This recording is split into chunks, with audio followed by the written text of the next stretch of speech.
Bismillahirrahmanirrahim. Assalamualaikum warahmatullahi wabarakatuh. Alhamdulillah wa nahmaduhu wa nasta'inuhu wa nastaghfiruh wa na'udzu billahi min syururi anfusina wa min sayyiati a'malina. May yahdihillahu fala mudilla lahu wa may yudlil fala hadiya lahu. Asyhadu an la ilaha illallah wahdahu la syarika lah wa asyhadu anna Muhammadan 'abduhu wa rasuluhu la nabiyya wa la rasula ba'dah. Baiklah, pada kesempatan kali ini saya akan menyampaikan melanjutkan materi usul tafsir wa qawaiduhu tentang dhamir. Yang pertama adalah pengertian dhamir itu adalah kata ganti dalam secara bahasa, kata yang digunakan sebagai pengganti isim. Bentuk jamaknya adalah dhamair. Ada juga yang mengartikan dhamir atau dhamair yaitu nama dan lafal bahasa Arab yang menunjukkan sebagai sifat atau kata ganti orang pertama ataupun orang kedua ataupun orang ketiga sebagai kata ganti benda untuk meringkas satu kalimat. Lafal-lafal yang digunakan dalam suatu dialek untuk menunjuk pada seorang yang telah diketahui. Lafal pengganti dari menyebutkan mereka sebagai ringkasan dan merupakan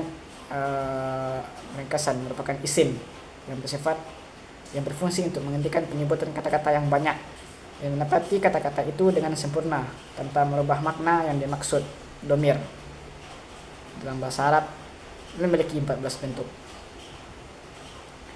Menurut Abu Ibrahim, dhamir menurut ahli bahasa Arab adalah istilah yang menunjukkan kata ganti orang pertama ataupun orang kedua maupun orang ketiga.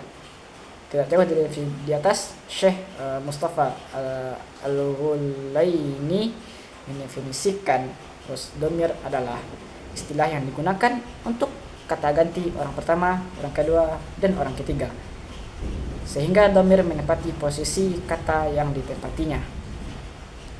Jadi dari pengertian di atas dapat dipahami bahwa dhamir dapat dibagi menjadi beberapa perubahan. Itu antara lain adalah dalam bahasa Arab pertama adalah dhamir ghaib, kata ganti orang ketiga, yaitu orang yang dibicarakan. Yaitu yang pertama adalah wa humahum, hiya humahunna, itu adalah bentuk kata dhamir ghaib. Wa humahum untuk orang ya untuk muzakkar, hiya humahunna untuk muannas dan untuk muannas. Contoh dhamir ghaib dalam Al-Qur'an adalah wabil akhirati hum yuqidun dalam ayat untuk meringkas kalimat sebelumnya. Yang kedua adalah dhamir mukhatab, kata ganti orang yang kedua, yaitu orang yang diajak bicara.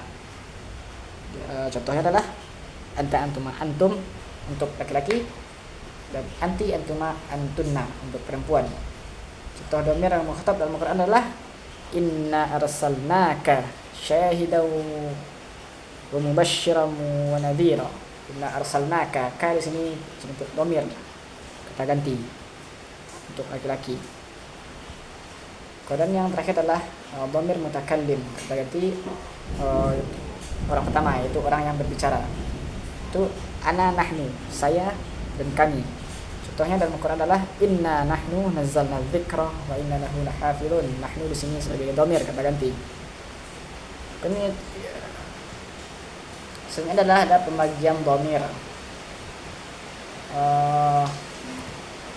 Pembagian dhamir yang pertama itu adalah dhamir munfasil, yaitu dhamir kata ganti yang tidak bersambung dengan suatu suku kata di depannya. Dhamir munfasil terbagi lagi menjadi 12, antara lain 14. Wa humahum, ya humahunna, anta antuma antum, anti antuma antunna, ana nahnu. Itu adalah bentuk dhamir munfasil. Itu adalah bentuk dhamir muttasil. Dhamir muttasil adalah dhamir yang disebut secara bersambung dengan lafal lain dari suatu kalimat yang merupakan bagian dari kalimat tersebut, baik kata benda, kata kerja ataupun kata bantu.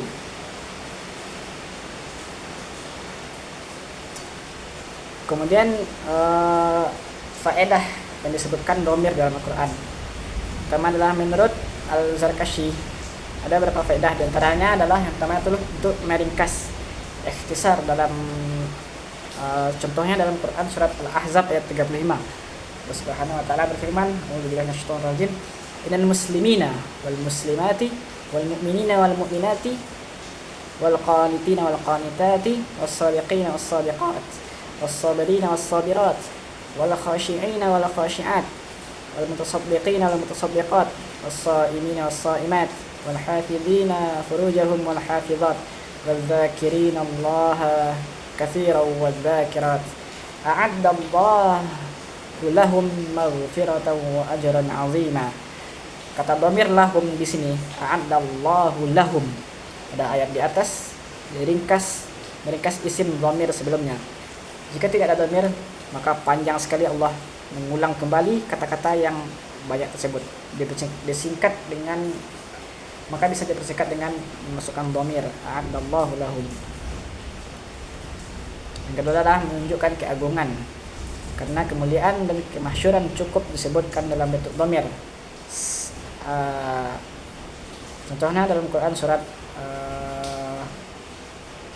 Al-Qadar ayat 1, inna anzalnahu fi lailatul qadar.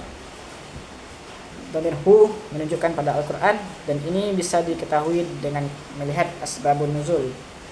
Yang ketiga adalah ejekan atau hinaan karena sifatnya yang jelek, seperti Al-Quran. Allah SWT firman dalam Al-Quran ayat 100 Al-Baqarah ayat 168, Allah SWT firman innahu lakum aduwwum mubin.